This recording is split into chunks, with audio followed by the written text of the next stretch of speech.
Ha halott vagy, te nem tudod magadról, hogy halott vagy. Csak a körülötted levők tudják, nekik pedig ezt nehéz és fájdalmas elviselni. Ugyanez vonatkozik arra is, ha hülye vagy.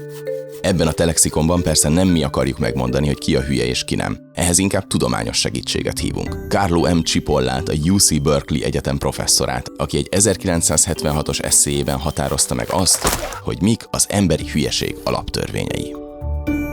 A hülyeség valószínűleg egyidős az emberiséggel, annak ellenére, hogy a túlélésért folytatott küzdelemben elég komoly hátrányt jelent, ha valaki hülye. Vannak arra utaló jelek, hogy ezt az evolúciós hátrányt a modern civilizáció csökkentette, sőt, semlegesítette. Vagy akár előnyé is formálhatta, és jó úton haladunk afelé, hogy ránk köszöntsön az Idiocracy című filmvilága. De egyáltalán mit jelent az, hogy hülye? Ha az ember körülnéz az interneten, akár ennek a videónak a kommentjei között, elég általános definíciónak tűnik az, hogy mindenki, akinek más a véleménye, mint az enyém. A 20. század egyik nagy gondolkodója, Forrest Gump anyukája pedig azt a definíciót adta, hogy az a hülye, aki mondja. Sok bölcsesség van ebben is, de most inkább a tudományosabb megoldást mutatjuk be, a hülyeség alaptörvényeit. Első. A hülyék mennyiségét a társadalomban mindig, mindenki elkerülhetetlenül és törvényszerűen alábecsüli. Ennek leginkább az az oka, hogy hajlamosak vagyunk másokat, akár ismeretlenül, de a saját ismerőseinket főleg látatlanban nem hülyének elkönyvelni. Olyan tényezők alapján, mint mondjuk a munkájuk, az iskolai végzettségük vagy a tehetségük bizonyos dolgokhoz. Esetleg a miénkkel egyező ízlésük vagy véleményük egyes témákban, vagy tulajdonképpen akármilyen tulajdonságuk, amiről úgy gondoljuk, hogy az kizárja a hülyeséget. Csak hogy ilyen tulajdonságok valójában nincsenek. Ezt fejti ki a második törvény. Annak valószínűsége, hogy egy bizonyos személy hülye, független az adott személy bármely más tulajdonságától.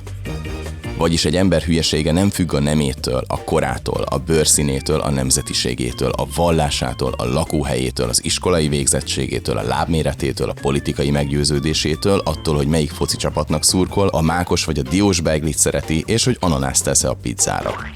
Hülye lehet egy Nobel-díjas, egy egyetemi professzor, egy foci ultra, egy valóságshow szereplő, sőt, még egy politikus is. Hülyék minden embercsoportban vannak, és a társadalomban mindig egyenletesen oszlanak el. Hogy mennyien vannak, azt nem tudjuk, és az első törvény értelmében még csak megbecsülni sem tudjuk. Ebből két fontos, gyakorlati következmény adódik, amiket jó, ha az eszünkbe vésünk. 1. A világ bármely tájára és bármilyen társaságba is vetődünk, ott biztosan találkozni fogunk hülyékkel. 2. Senkinek a hülyeségét vagy nem hülyeségét nem tudjuk biztosan megállapítani, bármennyi egyéb tulajdonságát is ismerjük. Az egyetlen mód erre, ha megvizsgáljuk az illető cselekedeteit. Na de tulajdonképpen kit is nevezünk hülyének? Hülye az, aki a tetteivel kárt okoz egy másik személynek vagy csoportnak, miközben ezzel ő maga nem nyer semmit, vagy akár még valamilyen veszteséget is szenved. Cipolla felállított egy koordinátorrendszert, ami segít az emberi viselkedést osztályozni. Ez abból a szempontból vizsgálja a viselkedésünket, hogy amit teszünk, az előnyös-e saját magunk, illetve a többi ember számára. Ez 4 csoportot határoz meg. Akik a tetteikből saját maguk is profitálnak, és mások is jól járnak ezzel, ők az intelligens emberek. Akiknek a tettei saját maguk számára hasznot hoznak, de másoknak kárt okoznak, őket nevezi Cipolla banditáknak. Akik a tetteikkel saját maguknak okoznak kárt, de mások ezzel jól járnak, ők a gyámoltalanok. És végül azok, akik úgy okoznak másoknak kárt, hogy közben ők maguk nem járnak jól, na ők a hülyék. Ez a definíció Cipolla 5 törvényéből a legfontosabb. Ő aranyszabálynak is nevezi. A 4 kategórián belül persze vannak árnyalatok. Például egy rablógyilkos, aki pár ezer forintos zsákmányért megöl valakit, alapvetően bandita, de erős hülye árnyalattal, hiszen sokkal nagyobb kárt okozott az áldozatának, mint amennyit ő maga nyert. Sőt, a végén valószínűleg ő is rengeteget veszít. De a hülyék között is akadnak sima hülyék, akik egyszerűen csak nem nyernek semmit azzal, hogy másnak kellemetlenséget okoznak. Mondjuk egy vandál, aki letöri egy autó visszapillantó tükrét. És vannak a szuperhülyék, akik saját maguknak és mindenki másnak is kárt okoznak. Például egy balesetet okozó ittasvezető. A valóság persze nem fekete-fehér. Inkább az a jellemző, hogy valaki bizonyos helyzetekben intelligensen, máskor banditaként, néha pedig gyámoltalanul, vagy akár teljesen hülyén viselkedik. Cipolla modellje az embereket a legjellemzőbb, meghatározó viselkedésmódjuk alapján kategorizálja. És hogy miért fontos felismerni a hülyéket? Erről szól a 4. törvény. A nem hülye emberek mindig alábecsülik a hülyék kártékonyságát. A hülye emberekkel való foglalkozás vagy társulás mindig, minden körülmények között költséges hibának bizonyul. Ez leginkább abból fakad, hogy a hülyéket nagyon könnyű összekeverni a gyámoltalanokkal. Ez azonban nagy hiba. Ha valaki gyámoltalan, az azt jelenti, hogy nem túl okosan, de logikusan viselkedik. Emiatt pedig könnyű kiszámítani, manipulálni, vagy akár átverni. De ha egy hülyét próbálunk így kezelni, az előbb-utóbb elkerülhetetlenül katasztrófához vezet, mert rosszul mérjük fel az illető cselekedeteit és reakcióit. Ezt az évszázadok és évezredek alatt számtalan esetben tanulták meg a saját kárukon az intelligens emberek és a banditák is, de mégis újra és újra elkövetik azt a hibát, hogy alábecsülik a hülyeség hatalmát. Ez pedig egyenesen elvezet az 5. törvényhez. A hülye a legveszélyesebb embertípus. A hülye ember veszélyesebb, mint a bandita. Egy bandita viselkedése morálisan elítélhető, de a saját szempontjából racionális. A banditát csak a saját haszna érdekli, és hidegen hagyja, hogy ezzel milyen kárt okoz másnak. Ez nem szép dolog, de van benne logika, ok-okozati összefüggés, tehát egy bandita viselkedése valamilyen szinten kiszámítható. Ha megértjük a bandita gondolkodásmódját, felkészülhetünk arra, hogy egy adott helyzetben mit fog tenni. A hülye viszont irracionálisan viselkedik, és éppen ezért veszélyes. Abban rejlik az ereje, hogy egy nem hülye ember számára nagyon nehéz, szinte lehetetlen elképzelni és megérteni a totálisan észszerűtlen viselkedést. Mivel egy hülyének nem logikusak a cselekedetei, mindig az ő oldalán áll a meglepetés ereje. Nem tudjuk lemodellezni a működését, mert nincs válaszunk arra, hogy mit tennénk a helyében. Nem tudunk se felkészülni rá, se védekezni ellene, mert egy hülye tetteiben nincsen semmilyen racionális struktúra. Carlo M. Cipolla 2000-ben halt meg, alig pár hónappal azután, hogy 2 amerikai szociálpszichológus, David Dunning és Justin Kruger tollából megszületett a hülyeségkutatás másik alapműve, a Dunning-Kruger hatás, ami egy új szempontból segít jobban megismerni a hülyeség működését, és ezáltal felismerni a hülyéket.